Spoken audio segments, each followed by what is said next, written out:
Did he quit? Did he stop? Nah. He's been busting his ass since last year. We've seen the footage. We've seen the film. And now he's full go. This guy is ready to play. Just wearing that number again that he wore in college. Going to number 1 after everything that's happened in the last 2 years, you're going to see a new player. Not just a better player. You'll see a new player. He has that talent. He showed it on the field when he was at Ohio State. I think now he's got people believing in him again. If Jeff Okudah stays healthy, he is the key defensively for the Detroit Lions.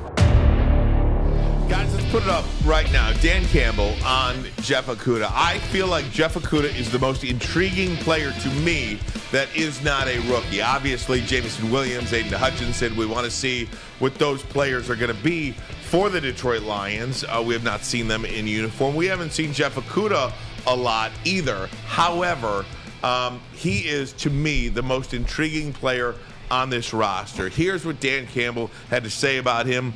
You watch him with his footwork and the things that he's doing, he can do all of that.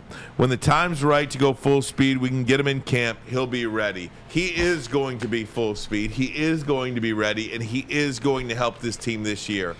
If Jeff Okudah plays 16, 17 games, I'll give him 15. The Lions are making the playoffs. If Jeff Okudah stays healthy, he is the key defensively for the Detroit Lions.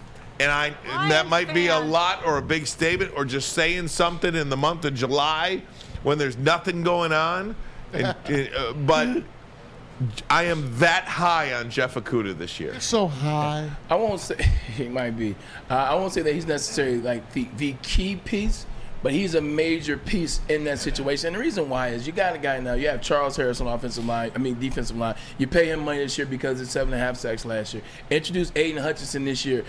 Big Ten all Player of the Year last year. Finished runner-up in the Heisman. #2 pick overall to Detroit Lions. That guy is going to come off the end. He's going to make some plays. If you can get guys in the secondary, if you can get Tracy Walker doing his job, if you can get Ermanni to play as well as he played last year, maybe even a bit better, and I'll add Jeff Okudah to that, you can get a lot of coverage sacks. When you're covering guys, when guys can't get open, quarterbacks starting to pat that ball, they start to get happy feet, that's when you get coverage sacks, and he can be a large part of that. Look, he's essentially, this is his rookie year for him. Yep. He got drafted under Quinn Trisha, and we know how we all berate them and talk about how bad they were, from coaching to just everything, how they treated players.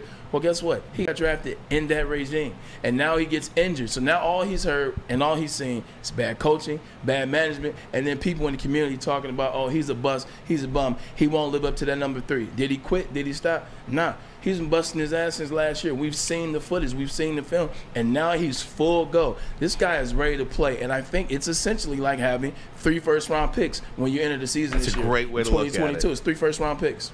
But we really have no idea how good he is, right? Well, we really don't. See, I don't know, because I did watch him play almost every game he ever played at Ohio State. You know, I mean, was he really? Yes. Was he really that good? He was really that good at Ohio State.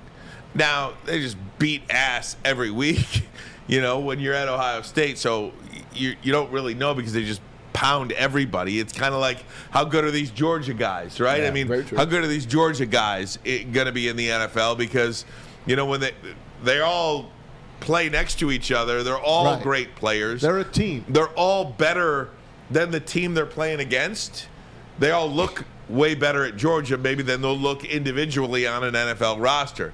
But I feel the same way about Okudah, right? I mean, defensively at Ohio State, now last year notwithstanding, pretty darn good players, you know, at Ohio State. So I think there's an opportunity for him to be a very good player. He's got a lot of talent. I hope you're right. Not to mention, if you want to go back to when Jeff Okudah played, and maybe a couple years before that, you knew 3 positions were going to be good at Ohio State. Actually 4, damn near every position. Yeah. But you knew 3 positions for sure were going to be good. Defensive back, D-line, wide receiver, and running back. You know those guys are going to be, and I'm not talking about just good at university. I mean, at Ohio State University. I'm talking about it's going to transfer over into the NFL. J.K. Dobbins doesn't get hurt last year. that Baltimore Ravens is a whole different team. Chase Young, his first year, you saw him. He got injured. If he doesn't get hurt last year, the Washington Commanders are a much different team.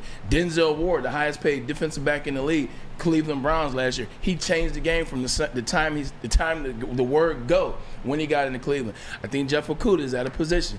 DB, you see Marshawn Lattimore is another guy that plays well. He was Defensive Player of the Year, or Defensive Rookie of the Year. DB out of Ohio State. Jeff Okudah has that potential. He has that talent. He showed it on the field when he was at Ohio State. I think now he's got people believing in him again, because that's all it takes to be successful is have skill and have somebody believe in you, and that's what he did at Ohio State. So I think this year he'll get him believing in himself, and he also remembered that he went to, I hate to say it, but for the sake of this conversation, I said that he went to that school. Yeah, and you know we're going to see a lot of him on Hard Knocks, because you know they're doing a human interest story on him. They're going to zero in on guys like him. You'll see Aiden Hutchinson. You'll see Jamison Williams. You're going to see guys like him. And you'll see Jamal Williams, the class clown. And, of course, Dan Campbell and his band of merry men. Okay, this could be the dumbest thing I've ever said on this network. Really? But I don't know, because I've said some dumb things, but this could be, Braylon, it's going to be directed to you. Mark it down. Because there's only one guy on this dais right now that could understand remotely what I'm about to say. What about a number change for Okudah as well, in terms of confidence? He's going to go from 30 to 23, and now he's going to wear the number 1. Yeah. Is that in any way... Yeah. Just wearing that number again that he wore in college, is that a confidence thing as well, to where you feel good in the number that you're in and you want to play like that? Does the number do anything? It definitely does. That's not a dumb question. That's actually a great question. It's a great statement.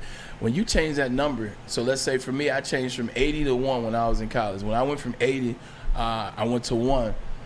It's like I was a new person.